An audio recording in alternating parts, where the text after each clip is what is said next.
Коронавірусна хвороба не відступає, а навпаки набирає обертів. Тому для продовження боротьби з COVID-19 зараз важливо всім мобілізуватися та дотримуватися всіх протиепідемічних правил, які встановлені в державі. Особливо це стосується людей віком понад 65 років, адже 75,7% із загальної кількості летальних випадків – це громадяни саме цієї вікової категорії. С нами сейчас на прямой связи Крым. Ильдар Ибрагимов, независимый фотожурналист. Ильдар Бей, селям алейкум. Ильдар Бей, расскажите, какая сегодня складывается ситуация с коронавирусом на территории временно оккупированного Крыма?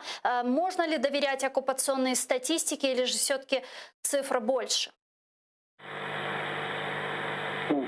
Ситуация очень напряженная, но на эту проблему можно смотреть с двух сторон. Как знаете, одной и другой стороны медали. Одну официальную и вторую, которую ты видишь своими глазами. По официальным данным ситуация спокойная, 176 человек. У нас курортный сезон. Теперь, конечно, мы пожимаем плоды, работают школы, сады, заведения всевозможные. И карантин никто не объявляет. Но когда ты слышишь, что уходят представители своего народа, своей интеллигенции, это живое поколение, ты понимаешь, что не все так хорошо. Ильдар Бей, а какая ситуация в больницах? В больницах? Ну, я сам прошел через больницу, было в июне месяце. Еще когда только все начиналось, скажем так, в Крыму, я видел состояние больницы, видел, как это все, там нет чистой воды. Но, тем не менее, каким-то чудесным образом мне удалось выздороветь.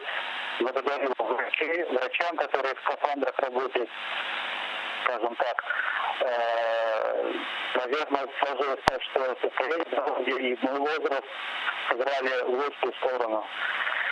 К сожалению, многие не выходят из этой ситуации. Это уже касается и родных, и близких, и других известных людей. Связываете рост количества заболевших коронавирусом? Это неадекватные меры противоэпидемиологические, которые не принимает оккупационная власть, или люди как-то беспечно относятся к этой коронавирусной инфекции? Ну, не мне судить о деятельности властей. Они считают, что все делают правильно.